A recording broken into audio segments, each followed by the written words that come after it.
everybody, Dan Illman, Mike Beer, the feature race at Saratoga on Sunday, the rescheduled Grade 1 Coaching Club American Oaks, 3-year-old fillies going 1.1 miles. This race carded as race number 4. Of course, it was expected to go Saturday. The card canceled because of the expected extreme heat in the Saratoga area. You can bet this nice Sunday card. 3 stakes races, 2 graded, full fields, with a DRF Bets account. Sign up, $150 in risk-free bonus just waiting for you. Let's check out this field for the Coaching Club American Oaks. It's not a big field, but there's some quality in this race. Now, we realize that there's a heavy favorite. Down towards the rail, the number 1 is Guarana, who has just been simply brilliant in 2 starts for Chad Brown. 2 wins, combined margin of victory, almost 21 lengths. There are some questions she has to answer. She has to answer 2 turns. She has to answer 1 1/8. But boy, has she been impressive. She's really talented. I mean, but you're right. There's enough going against her that, I mean, maybe you just want to at least think about taking a shot against her at a very short price in here. Anybody who's watched her first 2 races knows that she can really run. She's a very talented horse. If you're worried about, the stretch out for her, the Go Zappers tend to want to go long. This is the female family of Breeders' Cup Distaff winner Pleasant Home. It traces back to Sky Beauty. She's bred to go this far. And she looks like the main speed in the race too, Dan. I thought about taking a shot against her. I wound up not really wanting to do that because she's just been so impressive in her 2 races. Well, let's throw up the Timeform U.S. Pace Projector. You make an excellent point. Guarana sat just off in the Acorn, but she showed brilliant early speed over that sloppy track at Keeneland and breaking from the rail here with not much pace in a short field. Jose Ortiz just has to go to the lead, and Timeform U.S. has a blue bar scenario with Guarana on the lead, and if the best horse gets the best trip, usually that horse wins. Speaking of trips, boy, Jose Ortiz gave this one a great ride in the Acorn. I think he realized the rail was good. She broke post 7 from 9, somehow found the rail entering the far turn before getting to the 2 path. That was really a great ride and trip for Guarana. It really was a great ride.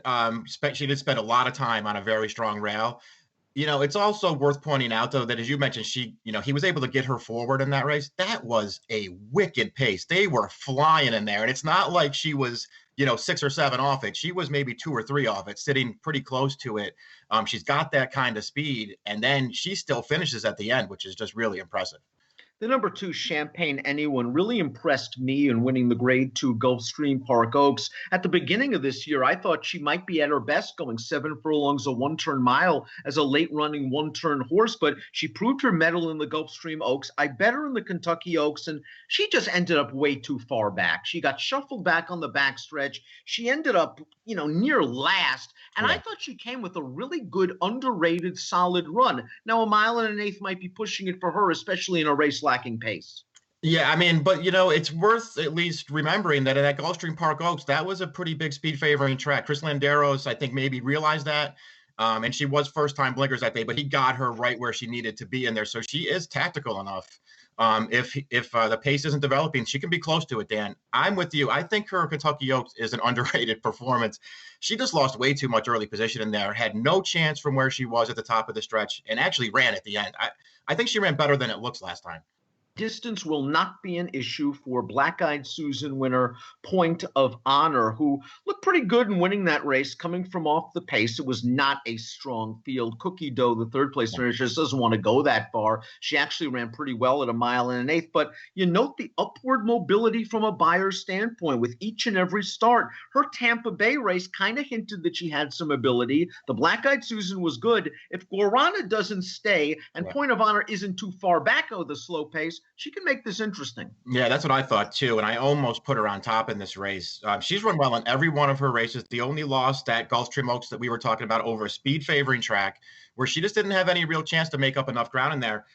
For Black-Eyed Susan, it wasn't a strong field, but she ran really well in there. Castellano knew she was best. She carried all the ground in there. He just kept her very wide throughout, and she still finished, Dan. She wants to go this far, and she's talented. Eddie Keneally's been on quite a roll recently at Churchill Downs, has a win already at this spa meet. I wonder if the number 3 Boxwood tries to put a little heat on Guarana early. We do have a formulator fact for Keneally. Past 3 years with 3-year-old only horses going second off the layoff in dirt routes, 33% winners, a 5.48 ROI. Listen, this filly hasn't done much wrong in her career. While she has won on dirt, you got to note she is an English Channel. She's probably a little better on the grass. She probably is. She's run well on the dirt. dirt, though. I actually like some of her races. I think she's a pretty talented filly. I just think this is too tough for her.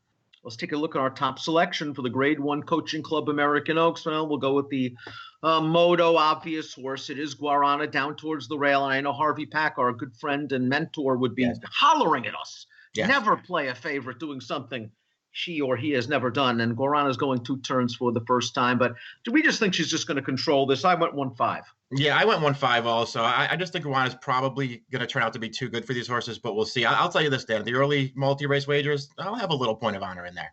Guarana is going to be a heavy favorite. However, no show wagering in the Grade 1 Coaching Club American Oaks. Race number 4 at the Spa on Sunday. Get involved with that DRF Bets account. Sign up. Access $150 in risk-free wagers. Approximate post time, 2:07 Eastern. Good luck.